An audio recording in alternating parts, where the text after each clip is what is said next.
ઓમ નમો નારાયણ. હું અરુણાબેન પી ગોસ્વામી સુરતથી તમારું સ્વાગત કરું છું અરુસ કિચનમાં. તો આજે આપણે બનાવશું કાજુ અને નારિયેળના રોલ. એ આપણે એકદમ આસાનીથી બનાવશું. તો રક્ષાબંધનમાં તમે બનાવી શકો એમ. એના સારું આપણે આ કાજુ લીધા છે ફાડા અડધો કપ જેટલા. તો તમે આને આપણે પીસવાના જ છે. તો આખા કરતાં તમે લેવો તો તમને સહેલા પડશે એમ, સસ્તા પડશે થોડાક. તો અડધો કપ આપણે આટલા લીધા નહીં, એટલું જ આપણે નારિયેળનું છીણ લીધું છે. અને દૂધનો પાવડર આપણે એટલો જ લીધો છે અને ખાંડ. તો બધું આપણે એક સરખું જ લીધું છે. એક એક વાટકી આપણે કોઈ પણ વાટકીનું માપ લઈને તમે લઈ શકો એમ. અને આ આપણે થોડીક કતરણ લીધી છે પિસ્તાની, એમાં નાખશું. દૂધ જોહે આપણે થોડુંક. અને આ આપણે સિલ્વર ફોઇલ આવેલું એની ઉપર લગાવવા માટે રોલમાં. તો બસ આટલું જ જોહે. તો પહેલાં આપણે આ કાજુ છે એને પીસી લે હું. તો મિક્સર જારમાં લઈ લે હું. આનો આપણે પાવડર બનાવી લે હું. તો કાજુ આપણે પીસી લીધા છે આ રીતે. તો આને આપણે એક વાસણમાં કોઈ પણમાં લઈ લેવું જેમાં બધું મિક્સ કરી શકીએ આપણે.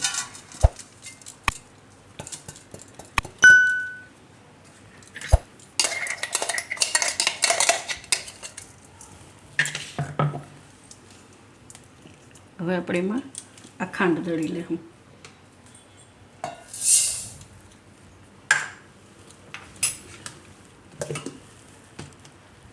તો ખાંડને આપણે આ રીતે દળી લીધી છે. તો દળેલી ખાંડ તમે ઘરમાં રાખી શકો કે ગમે ત્યારે આપણે એવું લાગે કે લીંબુ શરબત બનાવવું છે તો ખાંડ ઓગાળવા કરતાં દળેલી ખાંડ વધારે કામ આવશે. તો આમાં હવે આપણે આ ટોપરું નાખી દે હું નારિયેળનું છે અને દૂધનો પાવડર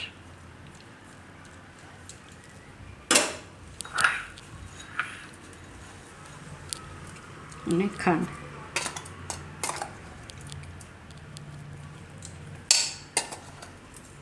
તો ખાંડ તમે તમારા ટેસ્ટના હિસાબે નાખી શકો, કેમ કે દૂધનો પાવડર એ થોડોક મીઠો હોય છે, એટલે ખાંડ તમે થોડી ઘણી વધારે ઓછી કરી શકો એમ. બધું આ રીતે મિક્સ કરી લેવાનું.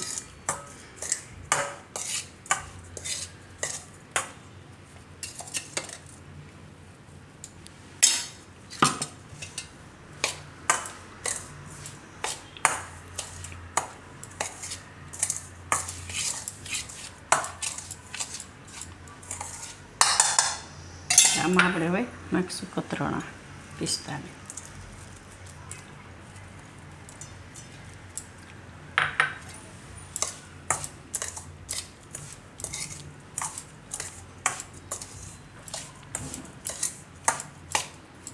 હવે આમાં આપણે થોડું થોડું દૂધ નાખતા જાઉં ને મિક્સ કરી લેવું. આને આ રીતે જરૂર પડે એ પ્રમાણે દૂધ નાખવાનું.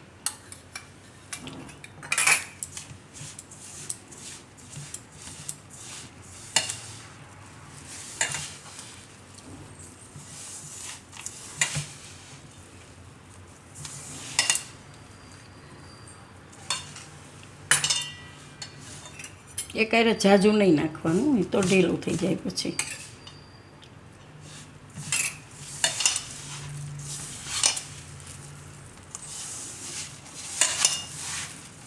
બસ આ રીતનું આપણે બનાવવાનું.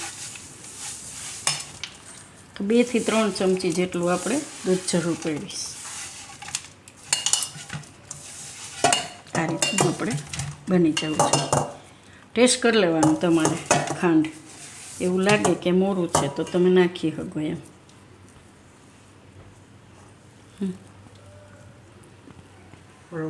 બરાબર. તો આ રીતનું આપણે જોઈએ. હવે આમાંથી આપણે રોલ બનાવશું. તો આના આપણે હવે રોલ બનાવશું. તો આ રીતનું આપણે એલ્યુમિનિયમ ફોઇલ લેવાનું. આમાં આપણે ઘી લગાવશું થોડુંક.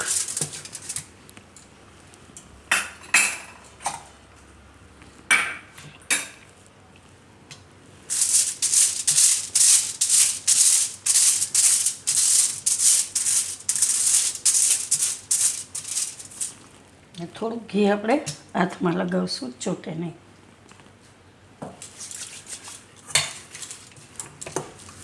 તો આમાંથી આપણે 2 રોલ બનાવશું.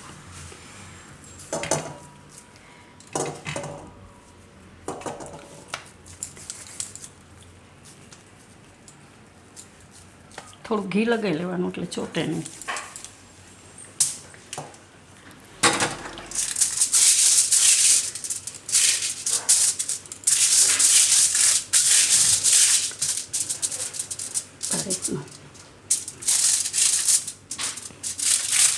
તો આને આપણે આ રીતે ફોલ્ડ કરી દઈશું.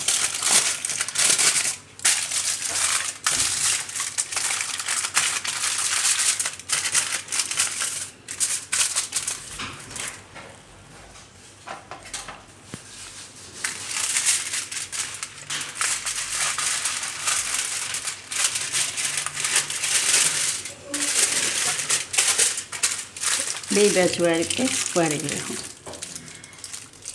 આ રીતનું. તો આને આપણે થોડીક વાર ફ્રીજમાં સેટ કરવા મૂકશું 10-15 મિનિટ માટે. 10-15 મિનિટ ફ્રીજમાં રાખી દેવું. ને બીજો રોલ આપણે એ રીતે વાળી લેવું. તો 2 રોલ આપણે વાળી લીધા. હવે આને થોડીક વાર રાખી દેવું ફ્રીજમાં. તો આને આપણે ફ્રીઝરમાં રાખ્યા હતા લગભગ 15 થી 20 મિનિટ જેવું થયું. તો આ રીતે એકદમ કઠણ થઈ જાય ને ત્યાં સુધી જ તમારે રાખવાના, ઉતાવળ નહીં કરવાની. એટલે આ રીતે જોઈ લેવાનું દબાવીને કે થઈ ગયું છે ને એમ. અને આપણે હવે ખોલી લેવું. અને માવા અને દૂધવાળી કોઈ પણ આપણે મીઠાઈ બનાવીએ ને એને હંમેશા ફ્રીજમાં જ રાખવાની, બહાર નહીં રાખવાની. તો આને આપણે ખોલી લેવું.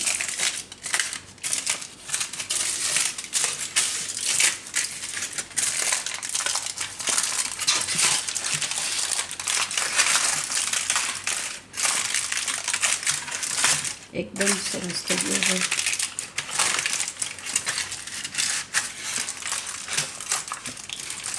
કાઢી લઈશું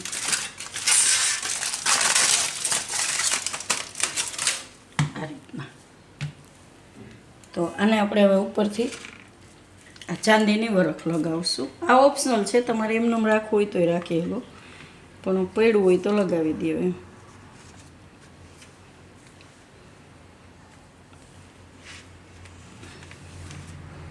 આ રીતે લગાવી દેવાનું. સારું લાગે થોડુંક એમ. ને ચાંદીની વર્ક તમને ગમે ત્યાં સ્ટોરમાં તમને મળી જાય આરામથી.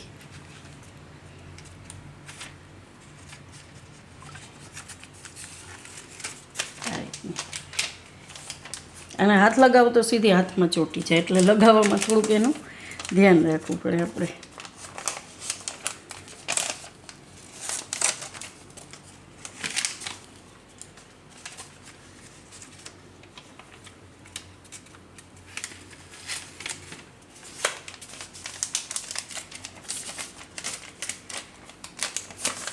અને હવે કટિંગ કરી લેવું.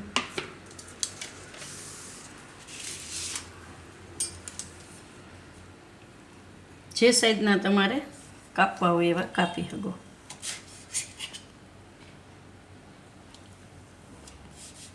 તો આ રીતના આપણે બધાય કાપી લેવું.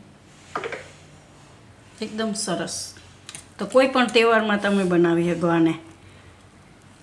રક્ષાબંધનમાં બનાવી શકો, દિવાળીમાં બનાવી શકો, ગમે ત્યારે એકદમ આસાનીથી એકદમ ફટાફટ બની જાય એમ. તો બધાય આપણે આ રીતે કાપી લેવું. તો આપણે રોલને આ રીતે ચાંદીની વરખ લગાવીને કાપી લીધા છે. તો એકદમ મસ્ત થઈ ગયા છે. તો આને ફ્રીજમાં રાખવાના, આપણે બહાર નહીં રાખવાના. તો તૈયાર છે આપણા તહેવારોના સ્પેશિયલ કાજુ અને નારિયેળના રોલ. તો જો તમને મારી આ રેસીપી પસંદ આવી હોય તેને લાઇક કરજો, શેર કરજો અને મારી ચેનલને સબસ્ક્રાઈબ કરજો. અને બેલ આઇકન દબાવવાનું ના ભૂલતા. કમેન્ટ કરીને કહેજો કે તમને કેવા લાગ્યા કાજુ અને નારિયેળના રોલ.